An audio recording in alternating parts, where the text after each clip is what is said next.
Everyone, and welcome to the third edition of Reintegration Economy News, the event in which we give you updates regarding the activities of Fondazione Capellino and Nature. Today, I have the great pleasure of welcoming Dr. Jody Hilty, President and Chief Scientist of the Yellowstone to Yukon Conservation Initiative. This is an ambitious project on which we have just performed an in-depth analysis and assessment, and that Fondazione Capellino will support with a last step, which is a field visit with a technical analysis. Thank you, Jody, for joining us today and being here with us. Thank you very much for having me. I also have the pleasure of passing the word to one of our colleagues from Almond Nature USA, Ms. Olisa Adger, which is the marketing manager in US and Canada, and who, connected from the Miami branch from the state of Florida, USA, will interview Jody, instead based in Canmore from the state of Alberta, Canada. So hi, Olisa, the floor is yours. Hello.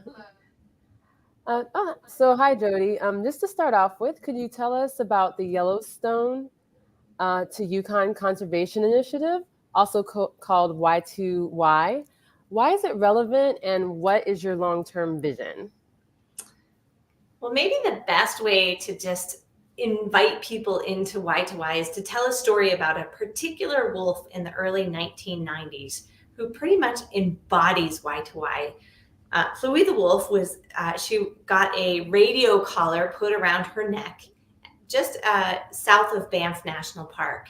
And in the past, we didn't have the technology to track these animals, but this animal moved south out of Alberta into Montana, over into Idaho and Washington before returning to British Columbia, where she was legally shot. And her movement, which was over 100,000 square kilometers and over 30 different kinds of jurisdictions, from private lands to national parks to indigenous reservations and reserves and much more, showed us that while protected areas are important, they're insufficient to conserve large-ranging animals like her. And from the inspiration of her and other animals, we created this vision, Yellowstone to Yukon, to connect and protect what is the wildest large mountain region in the world, and to keep it that way so that animals like Pluie can continue to roam unfettered across this landscape over the long term.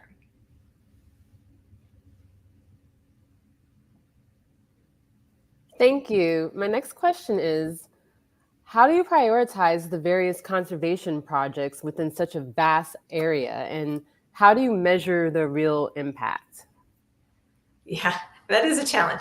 Well, we focus on three areas. The first is on protected areas, and we rely on Western science and local and indigenous knowledge to prioritize where those need to be. So right now, there are 19 proposed indigenous-led protected areas in the Y2Y region. Some of those are as big as 10 million acres. If they get designated, that would be huge for nature. So protected areas is the first piece. The second piece is around keeping the landscape connected. And so we look at where those places are where human activities and developments might be impinging between protected areas. How do we keep those protected areas connected through a natural corridor? And then we look to conserve that corridor.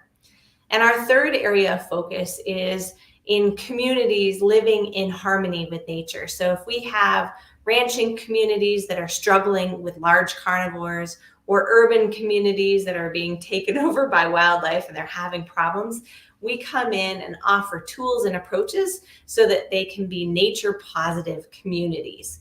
And so with those three areas of focus and using science to help us focus on where we most need to be regarding those issues, that's what we focus on.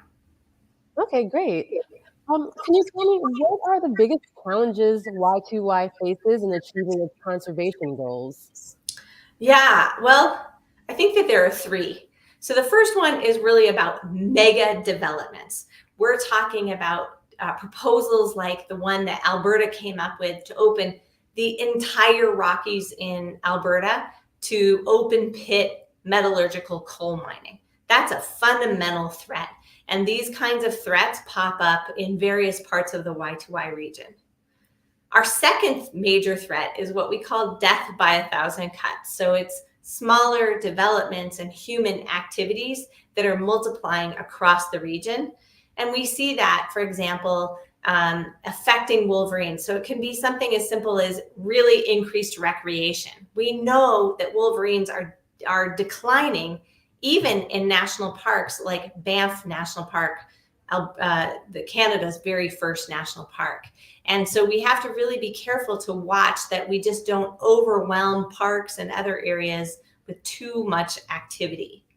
And then the third threat is really that people don't know that this is the wildest large mountain region left in the world. And it's really important that more people understand that, because it means de facto that the best use of this place is for nature itself. And if we can get there, that will help everybody to ensure that we keep it that way for the long term. Okay, thanks.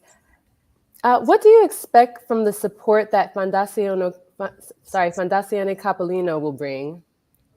Yeah, well, I think it's a couple of things. One is the profile of the foundation is huge. And second, by bringing resources to really a resource to pauper conservation organization, it will allow us to accelerate our conservation at a really important time before it's too late for nature. Okay, fantastic. And lastly, what are your thoughts on the reintegration economy, which is our business model where all dividends from Amo Nature are allocated to Fondazione Capellino as funding for its nature conservation projects? Well, I mean, it's just so exciting to see this kind of leadership.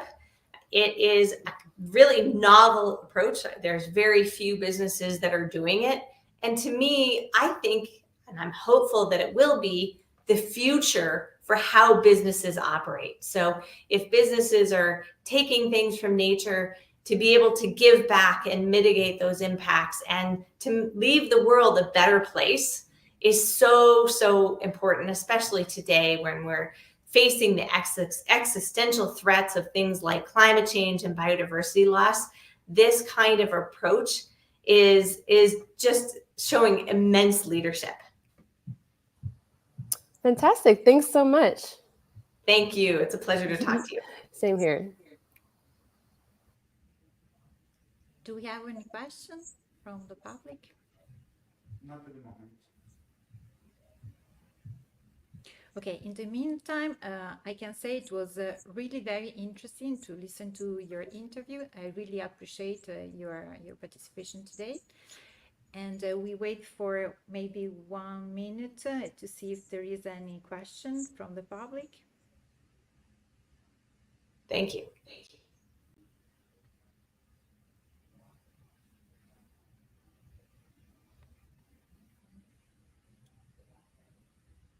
Anyway, if the public is not ready to send us any further question, I really would like to thank you for the kind participation today, and we really look forward to receive the next updates on this project, which is an extremely challenging project, and we really look forward to participate very soon.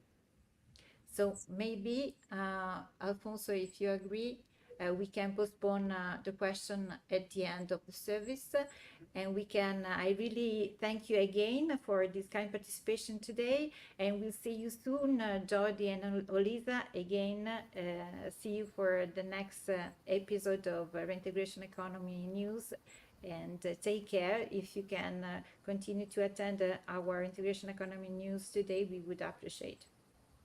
Wonderful. Bye-bye. Now we could move to Europe, where Fondazione Capellino supported Life Natura DAP, a five-year project on which we collaborated with Réserve Naturelle de France and 10 other partners. And this is a large-scale study developed in France, and this project was aimed at halting the decline of biodiversity in natural reserves due to climate change impact.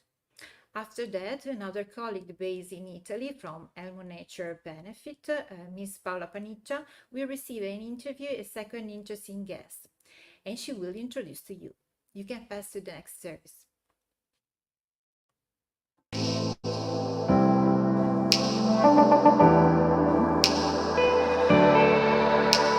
The 5-year project Life Nature Adapt, in which we collaborated together with Réserve Naturelle de France and 10 other partners, first studied the impacts of climate change on French natural reserves, and then experimented on how to adapt their management through concrete actions. Bonjour, je suis Stéfanie Larbouret, je suis la conservatrice de la réserve naturelle des Gorges de Dalhuis, sur laquelle on se trouve aujourd'hui. Programme Life Nature Adapt, sur lequel nous avons travaillé en réseau au niveau de l'Europe pour essayer tous ensemble, les espaces naturels protégés, de construire une méthodologie pour mieux comprendre le changement climatique et mieux sensibiliser nos visiteurs.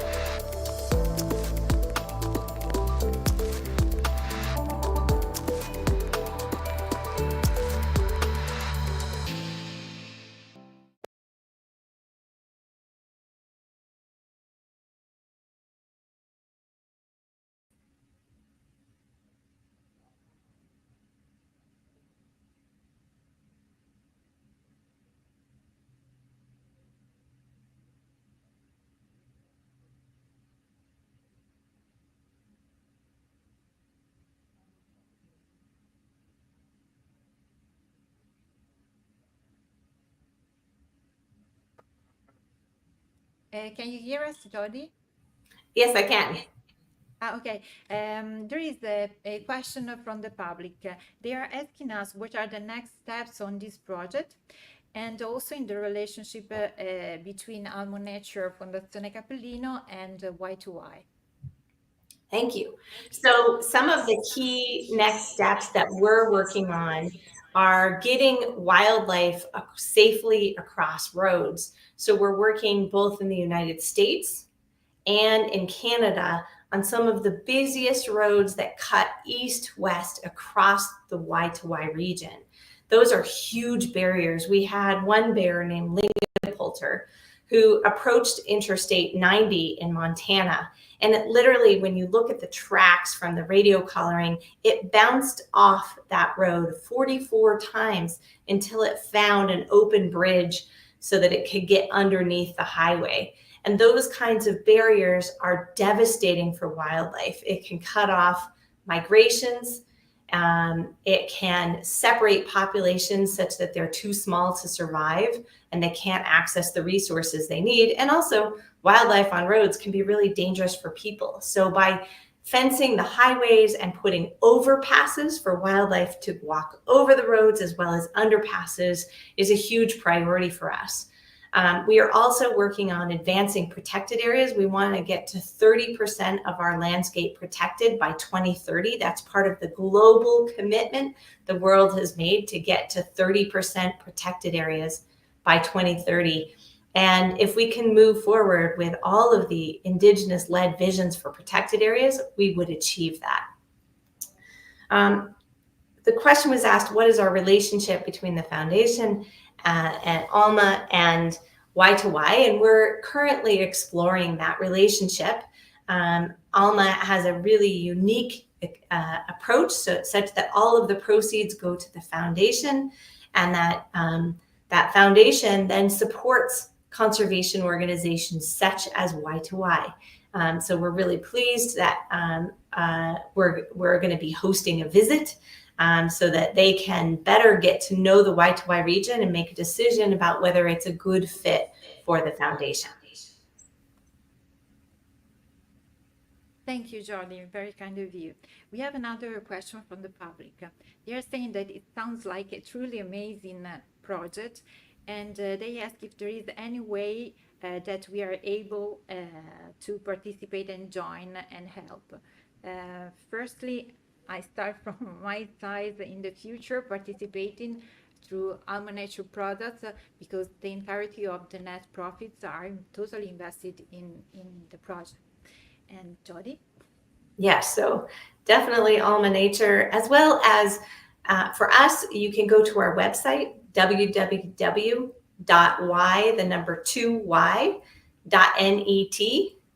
And there's places that you can join and get our newsletters. You can become followers. You can engage actively with us when we have projects. You can support us financially. And in some cases, we occasionally have volunteer opportunities that pop up there as well. So there's a number of different ways to get engaged with us, and we'd love for you to join our effort together. Thank you, Jody, very much. So if there is not another question from the public, I really thank you very much for your kind participation today, and we extremely look forward for the next updates. Well, thank you again. Thank you very much for your participation, and take care. All right, you as well. Bye-bye. Thank you. Bye. I can pass the word on the floor to my colleague, Ms. Paniccia, Paola Paniccia from Nature, Italy. Hello, hello Carletta, ciao. Good evening, everybody.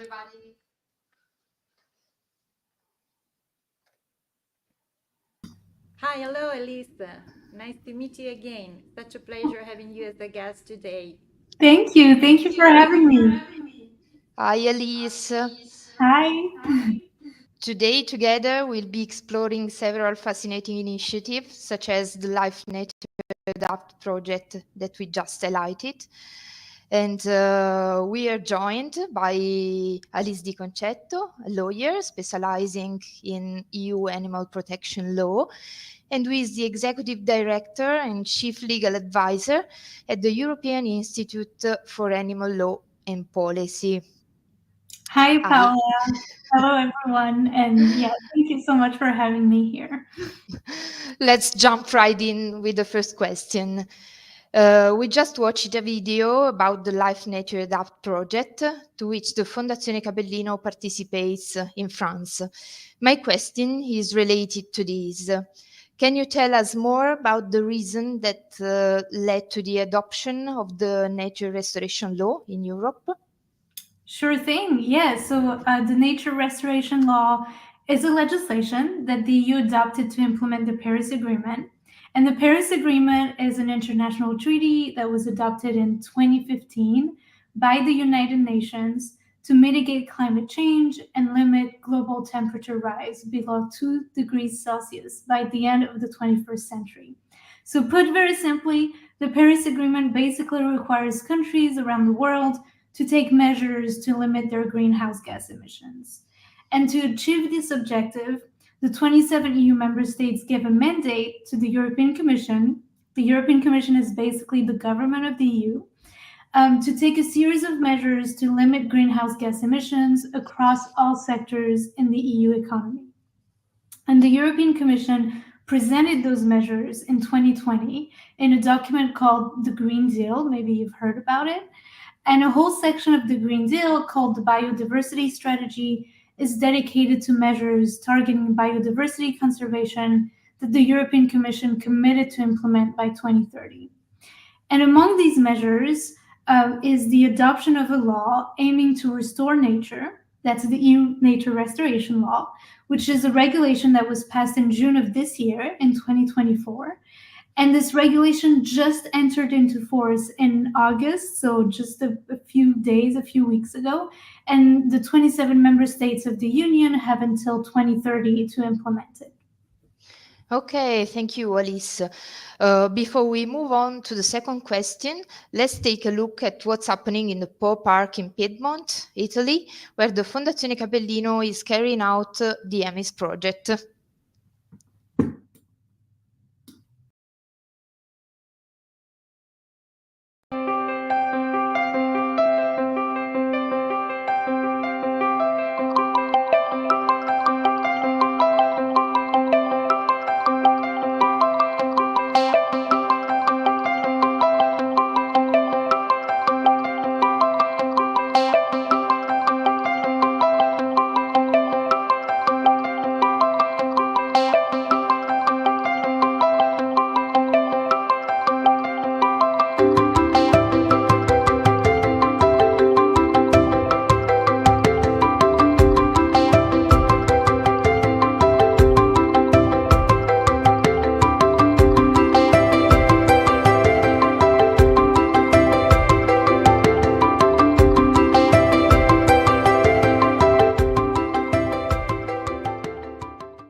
What a wonderful video. The European pond turtle is struggling due to the habitat reduction and the advent of invasive species. The nature restoration law is crucial. Can you elaborate on the content of this law? What are the main measures and their main effects? Yeah, so as its name indicates, the main goal of this law is to restore nature, with the end goal of restoring 90% of natural habitats in the EU by 2050. And more specifically, the law requires that member states draft and implement nature restoration measures to restore 30% of natural habitats by 2030, 60% by 2040, and 90% by 2050. So it will really be a progressive effort until 2050. And an important aspect of the law is how it defines natural habitats, and that covers forests, grasslands, and wetlands, including rivers, lakes, and coral beds. And in practice, the member states must first draft a list of the restoration measures that they intend to take and submit that list for approval to the European Commission. And then the European Commission will check whether these measures are ambitious enough and comply with the provisions in the nature restoration law. And the European Commission has yet to issue specific information on the measures member states will have to take and how their progress will be assessed. But I can already give you some indication of what this will be.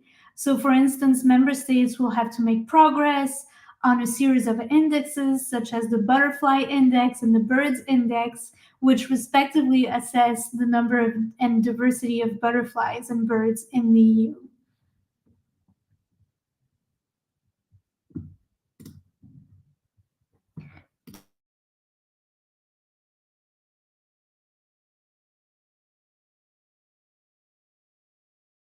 Paola, I think you're muted, so people can hear you.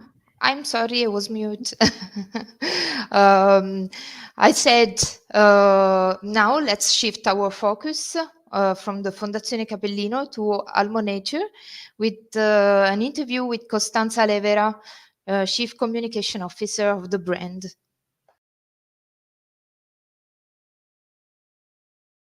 La strada che Almo Nature ha fatto dal 2010, quando questa campagna pubblicitaria è stata lanciata, ideata da Oliviero Toscani, cui cogliamo l'occasione oggi di fare un tributo, visto l'annuncio qualche settimana fa di una malattia rara, purtroppo incurabile, che lo sta affliggendo.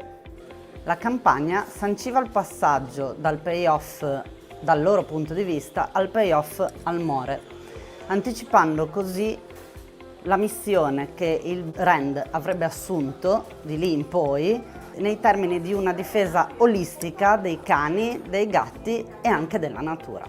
L'identità di marca si è evoluta perché ora tutti i profitti vanno al pianeta, come recita il nuovo payoff che sintetizza il modello della Reintegration Economy, e con la recente campagna di comunicazione la ciotola in cui mangiano i nostri compagni cani e gatti, che sono l'estensione di noi umani, è condivisa con tutta la biodiversità e diventa arca per il pianeta.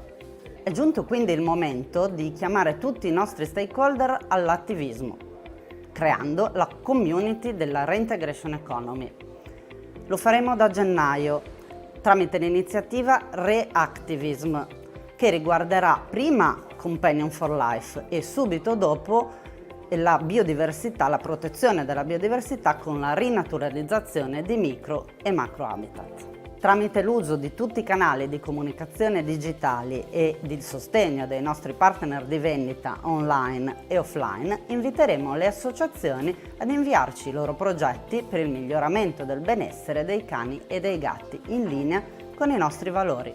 Si tratterà di 6 bandi nazionali: Italia, Francia, Germania, Paesi Bassi, Regno Unito e Spagna, mirati a sostenere finanziariamente la realizzazione di progetti di valore.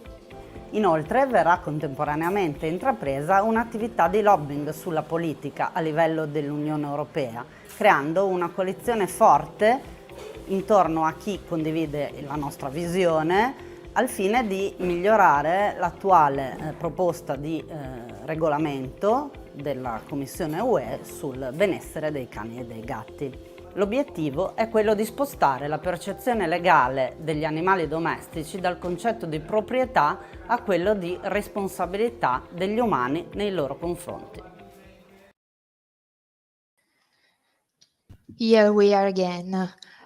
Costanza shared with us the past and the future projects of Almo Nature and Fondazione Capellino, particularly the creation of the Reintegration Economy community. But as she said, there's more. In the coming months, Alice, together with you, we aim to promote this radical shift in mindset across Europe, from the concept of animal ownership to a framework of human responsibility for their care. So, can you provide us with an update about the new cats and dogs regulation and our efforts to achieve stronger protection for companion animals? Absolutely. So to provide a bit of a background to those who just joined us for the first time today, the European Commission published a new proposal for legislation on the welfare of cats and dogs, and that was in December of last year, so in 2023. And this is quite a milestone in the history of EU animal law, because the EU had so far considered that it didn't have the authority to regulate the welfare of cats and dogs. And another interesting fact is that the European Commission had not really announced it was going to publish this proposal until really late in the process. So this proposal came as a surprise to animal protection groups in the EU. The proposal still needs to be amended and approved by the European Parliament and the Council of the EU.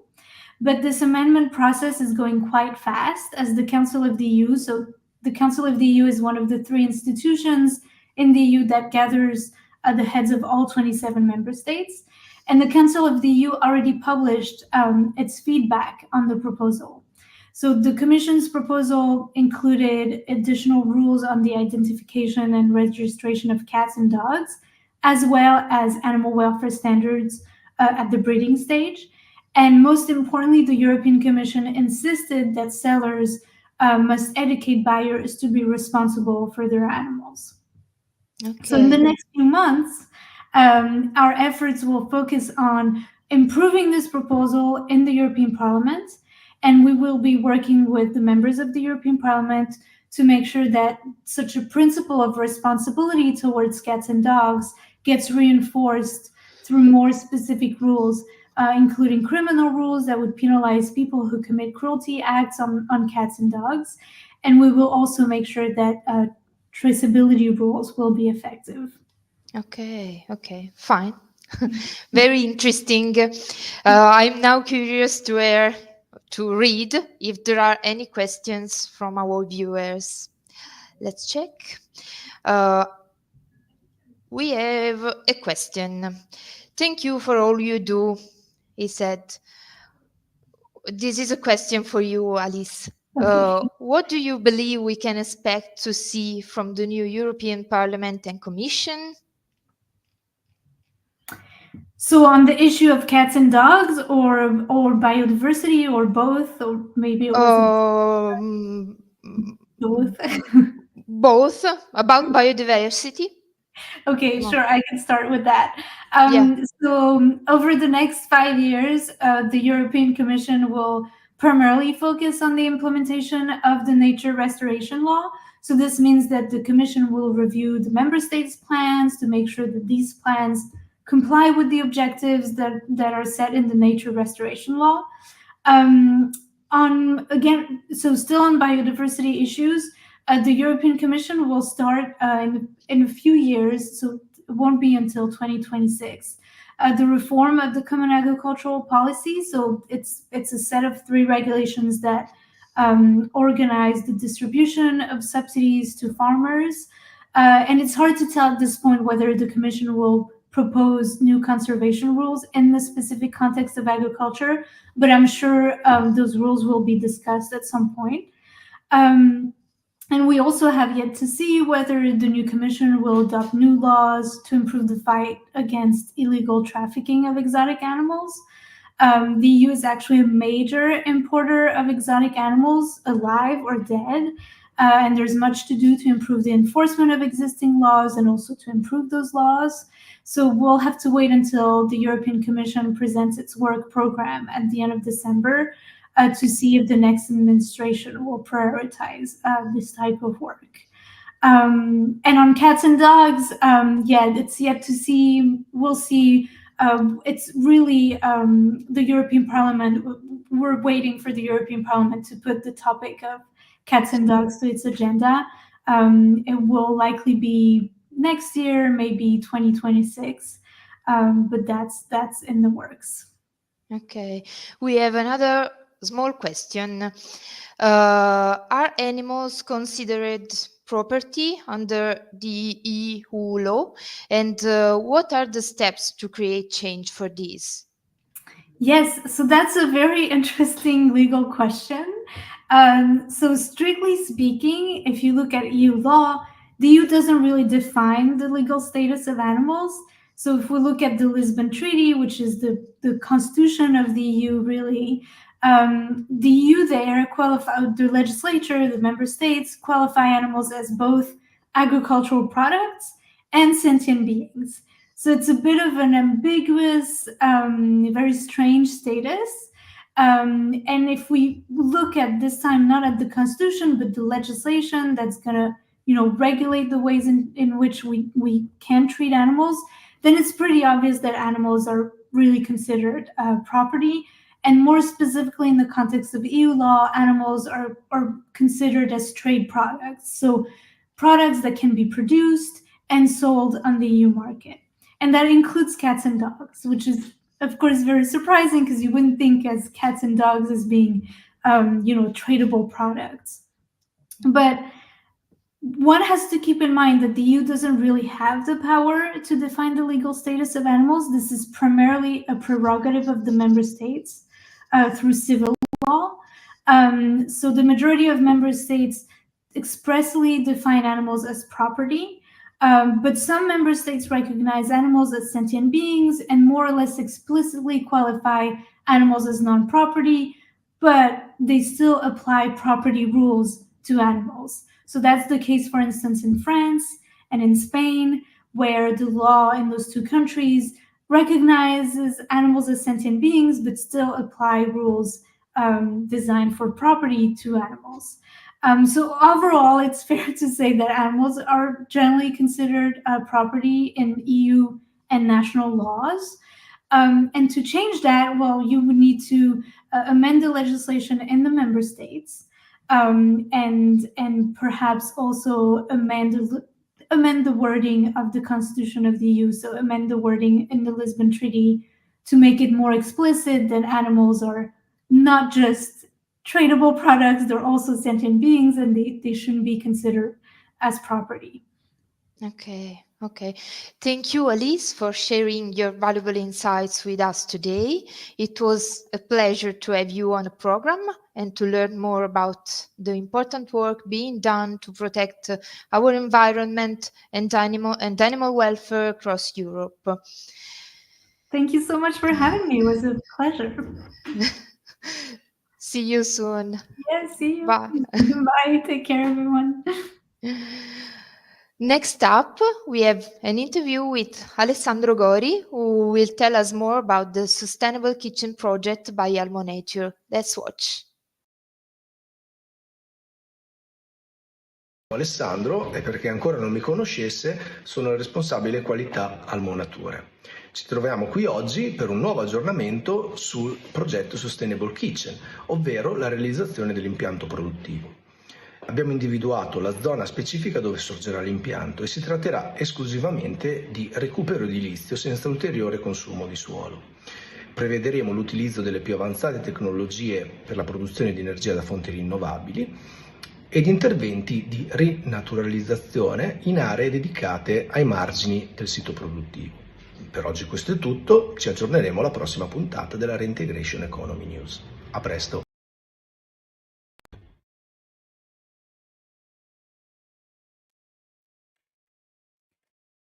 So, we are at the end. Thank you very much to everyone for your kind participation today. We were very pleased to have also Jody, Hilty, and Alice Di Concetto as our guests today. We hope that this episode was to your liking, and see you at the next edition of Reintegration Economy News. Stay tuned for updates and have a lovely evening.